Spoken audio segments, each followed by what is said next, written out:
주중 서술형 테스트 문제에서 시작하겠습니다. 자, 1번 생태계를 구성하는 요소 사이의 상호관계를 나타낸 거래요. 자, 기억은 뭐죠? 기억은 생물이 비생물한테 영향을 끼치는 거죠. 그렇기 때문에 이제 보기에 있는 단어는 당연히 여기 있는 거겠죠. 이제 지렁이의 배설물이 토양을 비옥하게 한다가 되겠죠. 자, 니은은 비생물적 요인이 생물적 요인으로 하는 거죠. 그러면 자, 온도에 적응한 경우 더운 지방 여우는 귀가 큰 반면 추운 지방 여우는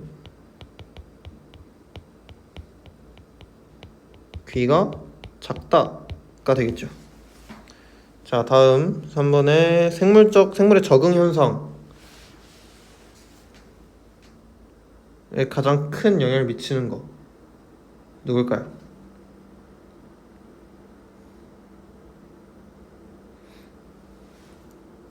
새는 봄에 번식하고 사슴과 송어는 가을에 번식한다. 자, 이거는 온도죠. 디귿. 해조류는 얕은 것부터 녹조류, 갈조류, 홍조류. 요거는 빛의 파장이겠죠. 색깔은 파장에 따라 달라지는 거니까. 추운 지역에 사는 포유일수록 몸의 크기가 커진다. 요거는 디귿이겠죠.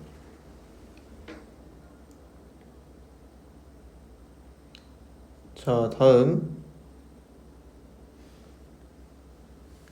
고산지대에 사는 혈액이 적혈구가 많다? 이건 니은이죠. 자,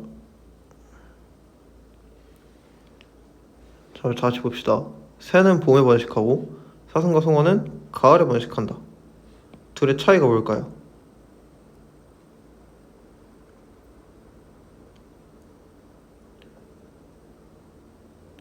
자, 봄과 가을에 일단 온도 차이가 존재하겠죠. 그리고 일조 시간은 거의 비슷해서 별 차이가 없죠. 그래서 온도로 보면 되겠습니다.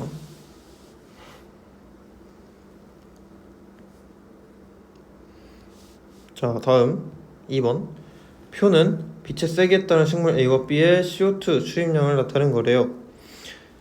자, A와 B는 각각 음지식물과 양지식물 중 하나이다. 이때 CO2 출입은 광합성과 호흡을 통해서 일어난다고 가정을 한대요.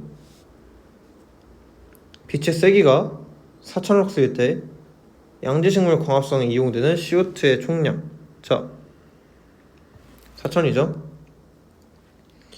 그러면 양지식물은 더 높아지면 높아질수록, 즉 빛의 세기가 커지면 커질수록 더 많은 양을 이산화탄소를 출입을 시키고, 음지식물은 온도가 낮으면 그 빛의 세기가 낮을수록 더 많은 출입을 하게 되죠. 더 낮은 쪽에서 많이. 그렇기 때문에 B가 음지식물이고 얘가 양지식물이겠죠. 자, 그랬을 때 일단 마이너스 40이라는 거는 얘가 호흡량인 거예요. 호흡량이 마이너스 40, 순 광합성량이 플러스 100. 따라서 이 광합성에 이용되는 양은 총 140이 되겠죠. 자, 음지식물의 보상점은 500럭스죠. 보상점은 이 CO2의 출입량이 0이 되는 지점을 찾으면 돼요. 그렇기 때문에 500럭스라 써주시면 되고요. 바다 깊이에 따라 녹조류와 홍조류의 분포가 달라지는 까닭을 쓰래요. 자, 달라지는 까닭은 일단 빛의 파장 차이죠. 빛의 파장에 따라서 투과력의 차이가 있다. 그렇기 때문에 얕은 바다에는, 얕은 수심은 투과력이 별로 좋지 않은 적색광을 이용하는 녹조류, 깊은 수심에서는 투과율이 좋은 청색광을 쓰는 홍조류가 분포합니다. 다음 4번. 그림은 수심에 따라 해조류의 분포와 수심에 따라 도달하는 빛의 파장을 나타낸 거래요. 자, ABC는 갈조류, 홍조류, 녹조류 중에 무엇이냐? 자, 위에 있는 게 녹조류, 그 아래에 있는 게 이제 황색광을 쓰는 갈조류, 그리고 C가 홍조류죠. 그래서 얘는 적색광을 사용하고 얘는 청색광을 사용합니다. 자, 다음 5번. 표는 녹조류와 서로 다른 생물종 A, B, C가 먹이사슬을 이루고 있는 어떤 생태계에서 생물종 A 개체수가 감소했을 때 남은 생물종에서 일시적으로 일어나는 개체수 변화래요. 자,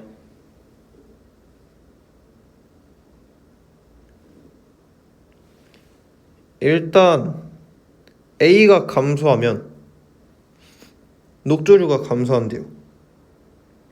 그리고 B가 증가하고 C가 감소한대요. 그러면 A 개체수가 감소하게 되면 증가하는 애는 A보다 아래 단계에 있는 겠죠. 그래서 피라미드 상에서 보면은 A가 여기 B가 여기 있고 A가 여기 있고 그다음에 뭐 C가 있고 뭐 녹조류가 있겠죠. 그래서 1차는 일단 A는 2차 소비자, B는 1차 소비자,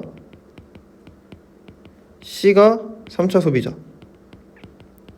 그러면 2차 소비자가 줄어들면 1차 소비자가 늘어나고 1차 소비자가 많이 주로 먹는 녹조류가 감소하게 되고 2차 소비자가 감소하게 되니까 그걸 먹이로 하는 3차 소비자가 줄어들게 되겠죠. 그러면 B의 개체수가 일시적으로 감소하게 되면 A 개체수는 일시적으로 감소하겠죠. 왜냐면 B를 먹는 애들이 A인 거니까. 자, 다음 6번. 가와 나는 서로 다른 지역에 살고 있는 토끼의 모습이래요. 자, 다가 더운 지방이고 얘가 추운 지방이죠. 그러면 추운 거와 더운 거 두 개의 차이니까 온도가 가장 큰 영향을 많이 끼치겠네요. 다음에 2번에 보기에서 위토끼 생김새의 차이에 따라 가장 큰 영향을 환경 요인에 의한 현상. 자, 온도에 의한 현상을 모두 고르래요. 겨울이 되면 겨울잠을 잔다. 이것도 온도에 대한 상황이죠. 조류의 알은 단단한 껍질을 사이있다. 이건 아니고요. 추운 지방 사는 정원동물은 깃털이나 털이 발달돼 있고 피하심이 두껍다. 맞죠? 봄에 번식하고 송화 노루 가을에 번식한다. 요거는 아닙니다. 요거는 아까 1조 시간이었죠? 이거 아까 잘못 해드렸네요. 요거 1조 시간입니다. 그래서 요거는 1조 시간으로 보시면 되겠습니다. 그래서 정답은 다로 확인하시면 되겠고요. 자, 다음 7번. 산옥여와 북극여우래요. 추운 지방에 살수록 나타나는 특징 2가지. 귀가 작다. 또 피하 지방층이 두껍다. 이런 식으로 쓰면 되겠습니다. 8번. 그림은 안정화된 어떤 생태계에서 1차 소비자가 증가했대요. 그러면 가 단계에서는 생산자가 감소하겠죠? 왜냐면 생산자를 1차 소비자가 많이 먹으니까. 그러면 2차 소비자는 어떻게 될까요? 2차 소비자는 증가하겠죠.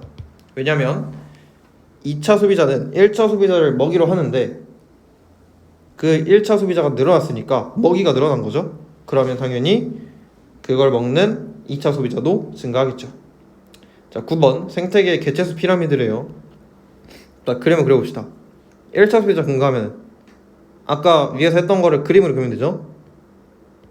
얘 감소하고 증가했고 이렇게 증가하는 상태로 쓰면 되겠네요. 그래서 이거를 조금 더 예쁘게 그려주면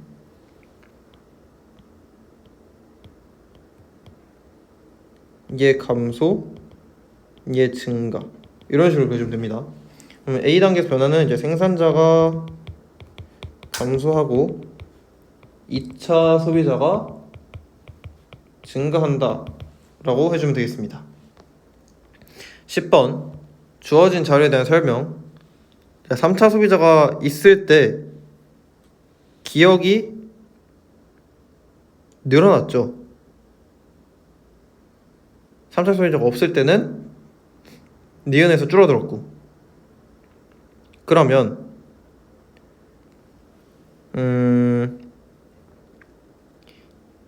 지금 있을 때가 더 많은 애, 없을 때가 더 많은 애가 있죠. 자, 없을 때가 더 많은 애는 누굴까요? 아무래도 B겠죠. 왜냐면 3차 소비자가 없다는 소리는 그만큼 자기 자신을 먹는 애들이 줄어들었다는 소리겠죠. 그럼 자기 자신을 먹는 애가 줄어들었다는 소리는 그만큼 살아남기 쉽다는 거고, 따라서 더 개체수가 많을 수밖에 없죠. 그래서 기억은 A가 되겠네요. 그래서 기억은 A, 니은은 B가 되겠습니다. 자, 평행 상태에서 니은의 개체수가 증가하는데요. 자, 니은의 개체수가 증가하면 기억은 감소하고 생산자는 증가합니다. 이거는 계속 하던 거죠. 하고 있는 거죠. 그 다음에 2번 A부터 D는 생태계에서 먹이 사슬 4가지 경로래요. 적은 양의 에너지를 먹는 먹이 사슬 경로 어딜까요? A겠죠? 왜냐면 이 에너지를 가장 많이 얻으려면 중간 과정이 최대한 적어야 돼요. 근데 중간 과정은 A는 되게 많죠. 그래서 여기로 넘어갈 때 손실 조금 나고, 여기로 넘어갈 때 손실 나고, 넘어갈 때 손실, 넘어갈 때 손실이기 때문에 중간 과정이 많으면 많을수록 에너지 양은 점점 감소하게 돼요. 그래서 영양 단계를 많이 거치면 안 되는 거죠. 그래서 영양 단계를 가장 많이 거친 A가 적은 양의 에너지를 먹게 되겠죠. 자, 다음 11번 생태계 영양 단계 에너지 양을 나타내는 거래요. 에너지 효율이 가장 높은 거. 자, 에너지 효율은 직전 영양 단계 분의 현재 영양 단계입니다. 그럼 얘는 320분의 20, 20분의 1.6, 1.6분의 0.2. 얘는 8분의 1이고 얘는 200분의 16이니까 100분의 8이 되겠고 얘는 16분의 1이 되겠죠. 그러면 영양 효율이 가장 높은 영양 단계는 3차 소비자네요. 이 영양 효율은 12.5%, 8분의 1이죠. 자, 12번 가와 나의 에너지 양에 대한 자료래요. 에너지 효율은 가의 1차 소비자와 나의 2차 소비자가 같대요. 그럼 여기 값을 x를 했을 때 얘는 1000분의 x, 2차 소비자 여기를 이제 y라고 했을 때 y분의 13. 근데 1000분의 x와 y분의 13은 같아야 되고요. 에너지 양은 1차 소비자가 가의 1차 소비자의 1.3배이다. 즉 y 값이 x 값의 1.3배다. 그러면 1.3x분의 13 해주면 x분의 10. 따라서 x제곱은 만이 되고 x 값은 100이 되겠죠. 따라서 가에서는 1차 소비자가 100이고 나에서는 1차 소비자가 130이 되겠습니다. 가와 나에서 2차 소비 에너지 효율을 공식을 이용해서 서술하래요. 2차 소비자는 100분의 가에서는 100분의 20, 즉 20%. 그리고 나에서는 130분의 13 곱하기 100 해서 10%가 되겠습니다. 자, 다음 13번. 다음은 카이바브 공원의 사례래요. 1905년 미국의 카이바브 공원에 약 4,000마리 사슴이 살고 있었는데 포시장이 늑대를 사냥하도 허용했대요. 그랬더니 사슴의 개체수는 늘어났겠죠. 그러면 일단 먼저 줄어든 게 얘네가 늑대겠죠? 그래서 가가 조금씩 늘어나게 되었고, 가가 늘어나니까 당연히 초원은 줄어들겠네요. 그래서 가는 사슴, 나는 초원. 자, 1920년 이때 사슴 개체수 변화는 감소하겠죠. 왜냐면 늑대의 개체수가 줄어들면서 사슴의 개체수가 당연히 늘어났겠지만, 초원 생산자에 해당하는 초원의 생산량이 점점 줄어들기 때문에 사슴이 먹을 게 없어져요. 그러면 사슴의 먹이가 줄어들기 때문에 당연히 개체수는 감소하게 되겠죠. 14번, 다음은 캘리포니아 해변에서 문제적 생태계가 다시 회복되는 과정이래요. 캘리포니아의 모피를 얻기 위해 남획으로 인한 개체수가 급격히 줄어들었다. 그랬더니 해달이 줄어들자 성게수가 당연히 증가하겠죠. 왜냐면 해달은 성게를 먹이로 먹으니까. 이에 따라 해초수는 감소하겠죠. 왜냐면 성게가 해초를 먹으니까. 얘가 이렇게 먹고 이렇게 먹으니까. 해달의 남획을 중단하자 해달의 수가 당연히 증가했을 거고, 성게 수가 감소했겠죠. 그 결과 해초 수가 증가해서 원래 상태로 돌아왔겠죠. 자, 다음 15번 그림은 1905년 미국의 카이바브 고원에서 똑같이, 이 문제가 똑같은 문제죠. 이 시는 똑같아요. 자, 가부터 라는 1905년부터 시행된 조치로 인해 1935년까지 일어나는 변화를 순서 없이 나타내는 거래요. 일단 늑대를 먼저 감소시킵니다. 그랬더니 사슴의 개체수가 증가했고, 이에 따라 초원의 생산량이 감소했지만, 그래서 사슴의 개체수가 감소했다 라는 건 옆에서 똑같이 했죠. 1935년 이후 사슴의 개체수는 줄어서 초원의 생산량은 증가하였고, 이로 인해 사슴의 개체수가 증가하였고, 또 증가로 인해 늑대의 개체수가 똑같이 증가되는 결과가 나타났죠. 자, 다음 이제 진화와 생물 다양성이네요. 다음은 현재 기린이 과거의 기린보다 목이 길이가 긴 이유를 설명한 거죠. 과거의 기린들은 대부분 목이 짧았지만 목이 긴 기린도 있었대요.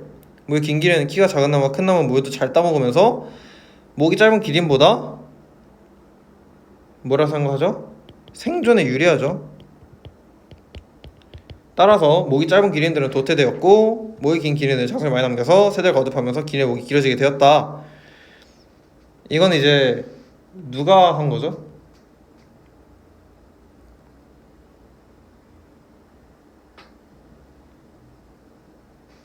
얘가 다윈의 진화론이죠.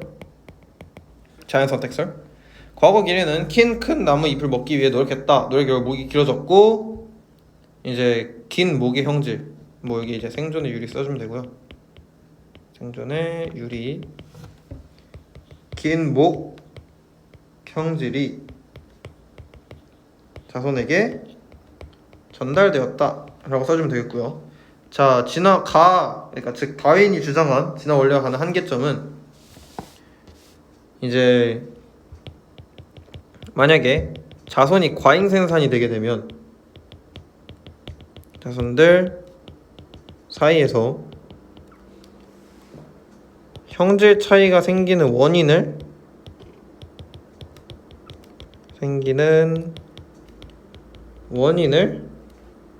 및 형질이 자손에게 전달되는 과정을 설명할 수가 없었어요. 그리고 4번 가의 진화로 영향으로 사회 진화에 대두되었는데, 대표적인 사회 진화론은 스펜서가 제안한 적자 생존의 의미. 자, 적자 생존이라고 하는 것은 과잉 생산된 개체들 중에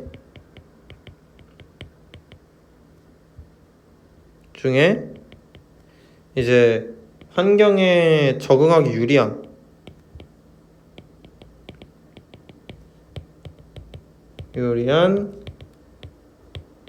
성질을 가진 개체가 살아남는다 하는 게 적자생존의 의미입니다. 자, 다음 17번. 그림은 다윈의 자연선택설에 따라 기린의 진화 과정을 수없이 나타낸 거래요. 가부터 다를 다윈의 자연선택설에 맞게 순서대로 나열하라. 자, 원래는 짧은 목 기린, 긴 목 기린이 다 있었는데 짧은 목 기린이 도태되어 사라지고 그리고 긴 목 기린만 남았다. 그래서 나, 다, 가 라서 써주면 되겠고요. 기린의 진화 과정을 보기 있는 단어를 모두 사용해 서술하시오. 자, 기린이 과잉 생산되었고 이들 사이에서 변이가 생기겠죠? 그 변이가 생존 경쟁을 통해 자연 선택이 되고 이게 결국엔 진화로 이루어질 수 있다는 겁니다. 생물의 진화는 변이와 자연 선택으로 설명할 수 있다 하는데 변이는 유전자 차이에서 나타납니다. 차이가 발생하는 두 가지 원인은 일단 돌연 변이 그리고 유성생식이라고 써주시면 되겠습니다. 19번. 그림은 어떤 섬에서 모기 집단의 개체수가 시간에 따라 변화되는 과정을 나타내는 거래요. 나 과정에서 DDT를 다량 살포했대요. 근데 스몰 r은 DDT 감수성 대립 유전자, 스몰 라지 r은 DDT 저항성 대립 유전자래요. 즉 스몰 라지 r이 있을수록 더 잘 살아난다는 소리겠죠. 그러면 가에 해당하는 과정은 자연선택 중 가에 해당하는 과정은 뭐라고 쓸 수 있죠? 변이라고 쓸 수 있죠. 왜냐면 라지 r, 스몰 r이 있는 것 중에서 갑자기 라지 r이 생겼으니까. 그러면 어떤 형질을 가진 모기가 자연성이 되는지 쓰세요. DDT 저항성 대립 유전자가 있으면 자연선택이 되겠죠. 20번. 표는 배양 중에 어떤 세균 무리에서 시점 T1부터 T4일 때 세균 A와 B의 비율을 나타낸 거래요. 자, 비율이 보면은 A는 점점 늘어나고 B는 점점 감소하죠. 그럼 핵산의 염기 순서가 변화가 일어난 구간은 T2에서 T3겠죠. 왜냐면 T2에서 T3에서가 가장 T2에서 T3가 아니라 순서 변화가 생겨야 되니까 처음 생기려면 원래 없었던 애가 새로 생겨야 되겠죠. 그래서 T1에서 T2가 되겠습니다. 항생제 내성이 있는 세균은 어떤 것인가? 자, A겠죠. 왜냐면 A가 환경에 더 적응을 해서 환경에 적응하여 더 잘 살아남을 수 있는 애겠죠. 그렇기 때문에 항생제가 있는 환경에서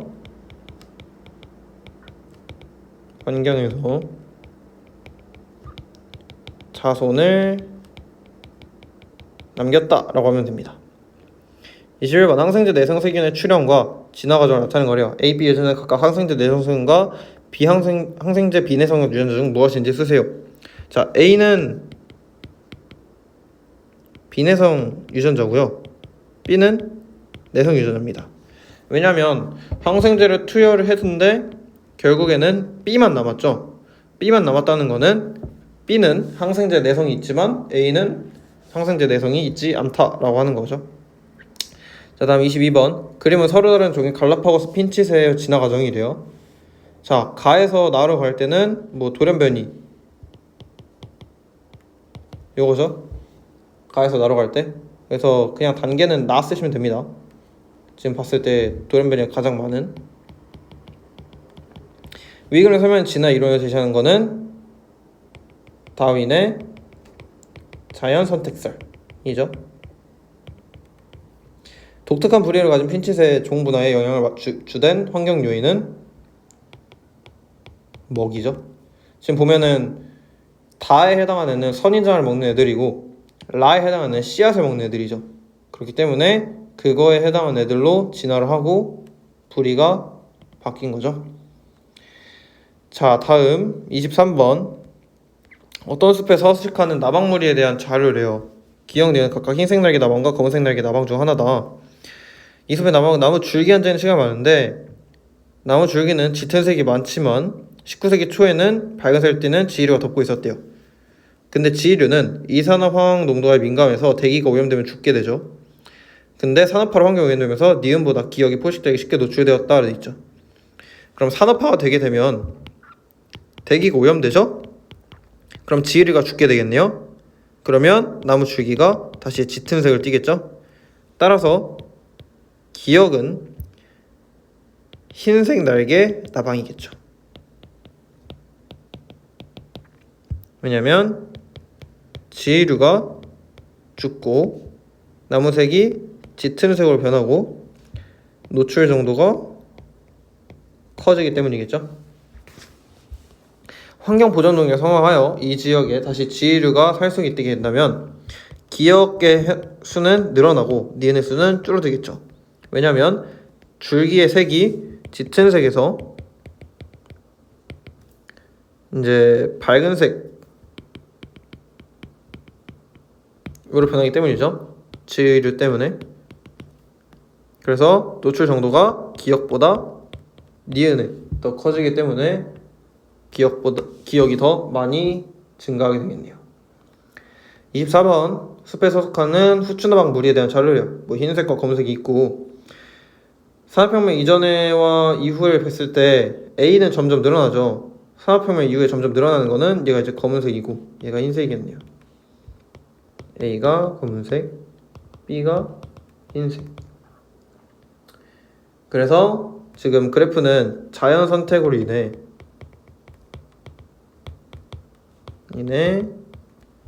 A의 개체수가 증가함을 나타내고 있죠. 그렇기 때문에 이렇게 판단할 수 있는 거고요. 25번 다음 표는 남모양 적혈구 빈혈증 환자에 대한 정보래요. 자, 정상인은 5'의 TTC 3'이고 남모양 적혈구 빈혈증은 5'의 기역 3'이래요. 자, 기역과 정상인과 환자 유전자가 변화되어 생기는 아미노산 니은 디귿이 무엇인지 한글로 쓰래요. 이거는 여러분이 외우고 있어야 되는 문제죠. 그래서 일단 염기서열 기억은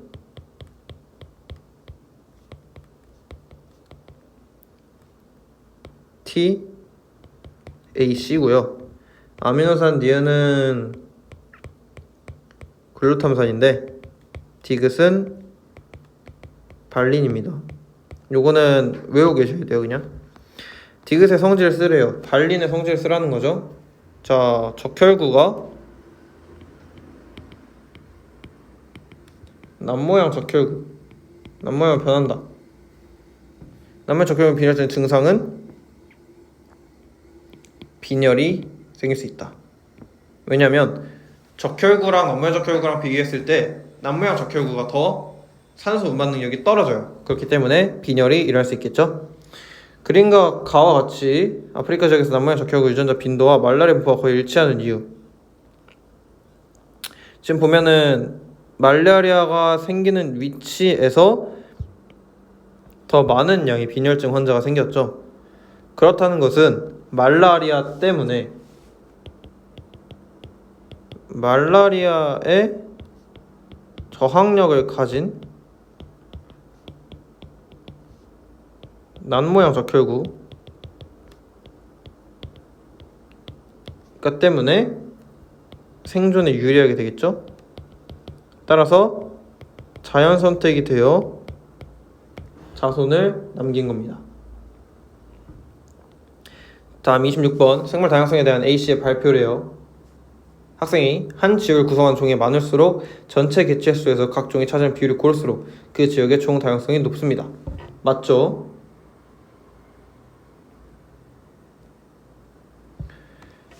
다음에 학생 B 사람마다 피부색이 다른 것은 종 다양성이 아니라 유전적 다양성입니다.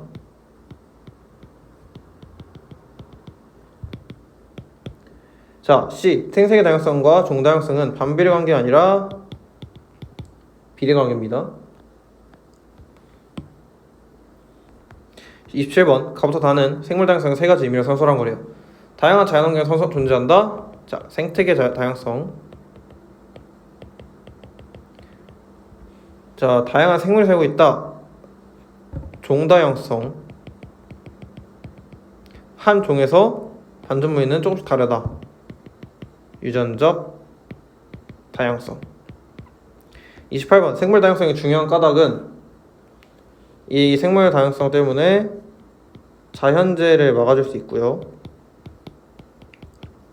인간에게 유용한 생물 자원을 공급해 줄 수 있습니다. 자, 29번 다음은 생물 다양성에 대한 내용이에요. 겨울이 되면 우리나라 서해안 일부 지역에 수십만 마리의 철새들이 모이고요. 때때로 이러한 철새들이 병원성이 높은 질병을 옮겨서 생산성이 높은 단일 품종의 닭이나 오리를 대규모로 사육한 농장에 큰 피해를 주기도 하고, 철새들이 모이는 지역에서는 특정 질병에 큰 문제를 일으키지 않지만 닭이나 오리 농장에서는 큰 문제를 일으킵니다. 또 나는 1970년대 우리나라에서는 이집트에서 들어온 벼와 토종벼를 교배해서 개발한 다수학 품종인 통일벼가 전국에 보급되면서 쌀 생산량이 비약적으로 늘어났죠. 하지만 메밀이나 조와 같은 잡곡의 경우도 줄어들면서 토종 잡곡 종자들이 사라졌다. 자, 간은 일단 유전적 다양성이죠. 왜냐면 같은 새 종이라고 하더라도 다양한 애들이 있는 거니까. 나는 종다양성. 왜냐면 메밀이나 조 같은 경우는 종이 아예 다른 거기 때문에 그렇죠. 살에 가를 피를 줄일 수 있는 방안은 다양한 품종의 닭과 오리를 키운다가 되겠네요. 나와 같은 생물의 다양성이 높고 낮음을 판단할 수 있는 기준은 뭐가 될까요? 종의 수, 종 분포의 균등한 정도가 있겠죠. 자, 다음 30번 면적이 동일한 가부터 다 지역의 식물종을 조사한 결과래요. 자, 종다양성이 높은 지역은 어딜까요? 납니다. 왜냐면 분포 지역도 고르고 종수도 많죠. 중간 지역은 어디죠? 다가 되겠죠? 다가 아니라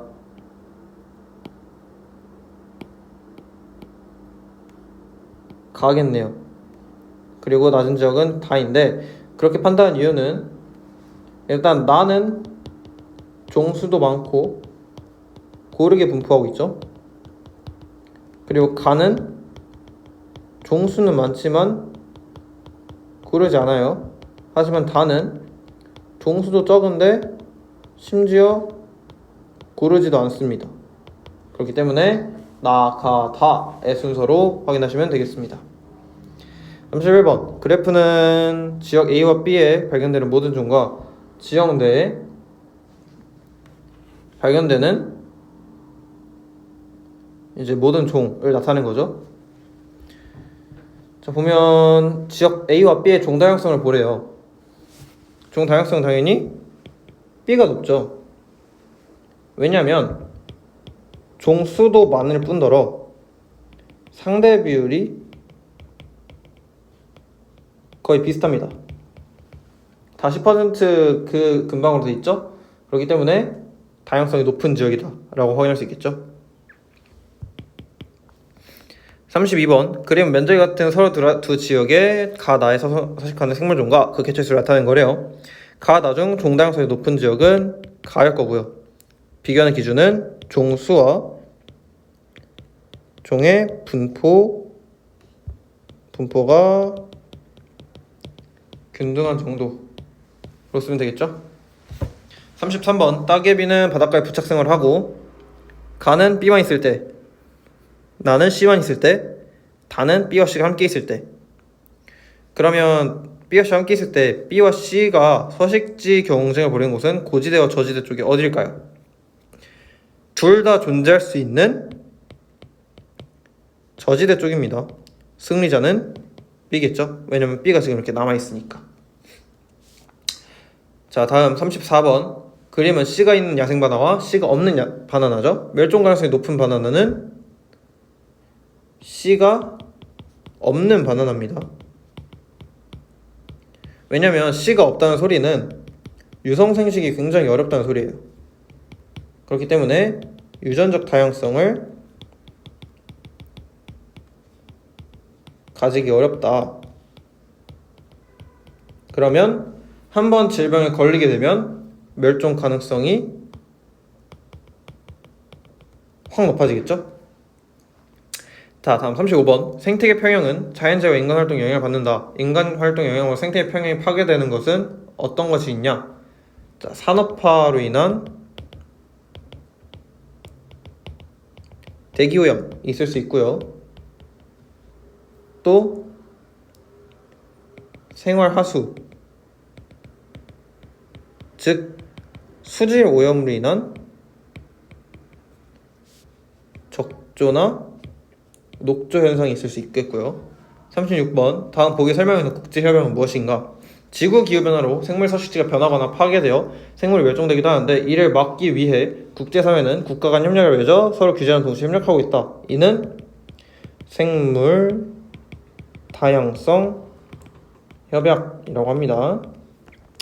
37번. 다음 물으면 답하시오. 자연선택에 의한 생물의 진화 과정을 순서 없이 나열한 거래요. 진화 과정은 개체 변이가 생기고 생존 견정이 되면서 자연 선택이 되고 이로 인해 종의 분화가 생긴다로 하시면 되겠습니다.